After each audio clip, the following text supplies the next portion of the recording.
From Atlanta, Georgia, welcome to Fearfully and Wonderfully Me, a podcast for women on leadership and life skills with Rhea Story. Rhea shares powerful life and leadership principles, helping you maximize your potential and become the woman God created you to be. Hello, everyone. Welcome to Fearfully and Wonderfully Me, a podcast on life and leadership skills designed to help you become the woman God created you to be. Today's episode is a second in a series that I'm doing on resilience and what I call the resilience triad. And today's episode is focusing on the secret of strategy, so part 2 in a 3-part series. Now, why resilience is important, we talked about this a little bit in the last episode, number 42, part 1 of the resilience triad, on how resilience is about, we all experience adversity, particularly, as women and as leaders, as influencers in our family, in our homes, but also in the community, but maybe at work as well. But every single one of us is going to experience adversity in life. There's going to be problems. There's going to be things that come up. And so how we deal with those problems and how we overcome them is often what determines our influence with other people. So as we're talking about, part 1 of the series was locating my locus, and it was episode number 42. If you didn't catch that, go back and listen to that episode first. Well, today's episode is on the secret of strategy. So, when we're talking about resilience and the resilience triad, the part 1 was locating my locus of control, my internal locus of control. And that's all about acknowledging or recognizing that I can affect positive change in this situation. It's just recognizing that I can do something. I'm not a victim of circumstances completely. There's something that I can do. So part 1 is about just recognizing that I can affect positive change. Well, today's episode is recognizing what positive change or action should I take. And that's the strategy. That's where the strategy comes in. So, it really is about figuring out what is our strategy for coping, or what is our strategy for moving forward out of this situation? What actions will I focus on? What can I do? And then doing it. The execution is more than half of the battle. Viktor Frankl said, I can see beyond the misery of the situation to the potential for discovering meaning behind it, and thus turn apparently meaningless suffering into genuine human achievement. I'm convinced that in the final analysis, there's no situation that does not contain within it a seed of meaning. And Viktor Frankl, if you're not familiar with him, he wrote a fabulous book called Man's Search for Meaning. And he was a prisoner in concentration camps. And he lost everything in the concentration camps. He lost his wife. He lost his parents. He lost a manuscript that he was working on in his life's work. But he survived, and he went on to create a concept called logotherapy, which basically means that as people, as humans, we are searching for meaning, for purpose. We're searching for why. Why am I experiencing this? What's my overall purpose in life?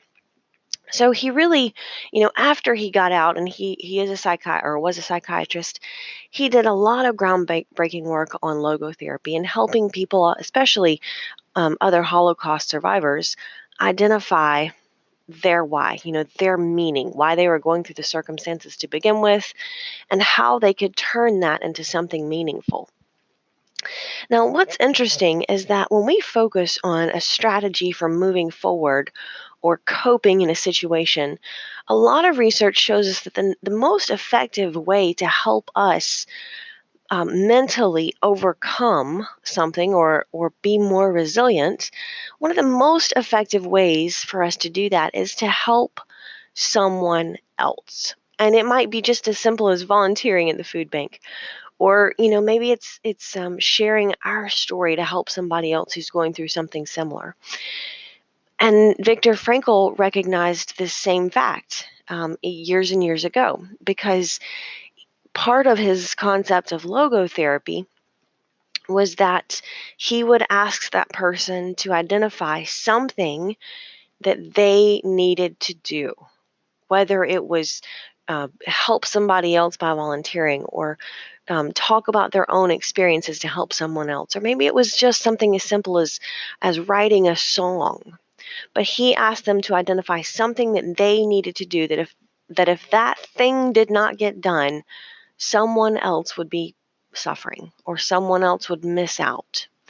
And so part of man's search for meaning and his whole concept was that we as people have meaning in our lives when we help someone else. And it's learning to turn those painful experiences that we're going through into something meaningful by recognizing how it shapes us, how it affects us. But what is the meaning behind it? What is the seed of meaning behind the experience? And it might be just as simple as how it affects me. There's no doubt that painful experiences in life affect us. And the question is, how do they affect us? There's absolutely no doubt that I'm a different person because of the abuse that I experienced for all of those years. And I can tell you that, it still affects me in many ways. One of them is that I still continue to have nightmares and still continue to deal with that. And, that's okay, because absolutely adversity affects us. Pain affects us in life. It's just figuring out how it affects us and how we want to let it affect us. And that's really a decision that we make in saying, you know what, we're going through this suffering, but it doesn't have to define who I am. It influences me, absolutely, but it doesn't have to define me. Eric Greitens is a Navy SEAL, and he said one mark of resilience is learning to tell which pain deserves our attention. Paying attention to every pain all the time doesn't lead to resilience, it just leads to whining. And resilience is recognizing, sure, we go through painful experiences in life, um, but we have to recognize which one or which thing that we're going through or what pain that we're going through deserves our attention. And we focus on that, and we recognize that we're going through. It's not about saying, oh, this doesn't hurt, or this isn't a good situation, or this is, it's not that bad. It's not about saying or glossing over our pain or our adversity in life. It's about saying, yes, this hurts, and that's okay, but what's the meaning that I can derive from this? Or what's the good? And sometimes just the good is bearing a testimony to that and saying, it does hurt, it is painful, but it doesn't have to define me. I can overcome this. So kind of thinking about that, and, really then the secret of the strategy is, recognizing that I can find something good, or I can use this to some good, or there is good, or I can affect positive change. And then, well, what am I going to do about it? How am I going to turn this into something good? Because it won't happen by accident.